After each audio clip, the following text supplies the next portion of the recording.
ఏంటది? సార్ ఇది real start ప్రయోగం సార్. ఇది రియల్ స్టార్ట్. బల్బు వోల్టేజ్ ఇట్లా అంటేనేమో బల్బు వోల్టేజ్ పెరుగుతుంది సార్. ఎట్లా అంటేనే వోల్టేజ్ తగ్గుతుంది. దానికి ఫ్యాన్ రెగ్యులేటర్కి ఇచ్చినాం. దీన్ని కనెక్షన్ ఇచ్చేసి ఫ్యాన్ రెగ్యులేటర్కి ఇచ్చినాం. ఇది ఫస్ట్ స్టెప్ సార్ బల్బు. అంటే ఒకసారి వచ్చి అంటే సెకండ్ స్టెప్ సార్ కొంచెం పెరుగుతుంది. థర్డ్ స్టెప్, ఫోర్త్ సార్, పూర్తిగా వెళ్తుంది సార్. దీనికి ఇది మెయిన్ సార్. ఇది మెయిన్ సార్. ఈ ప్రయోగానికి main sir. Voltage తగ్గించాడు. Voltage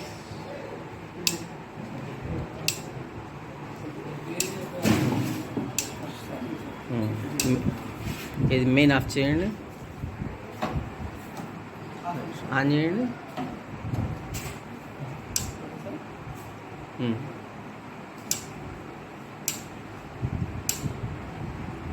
voltage పెంచడం ద్వారా దాని యొక్క ఇల్యూమినేషన్ పెంచారు, కాంతిని కూడా పెంచారు. కనెక్షన్ ఇవ్వడం రావాలి. ఓకే.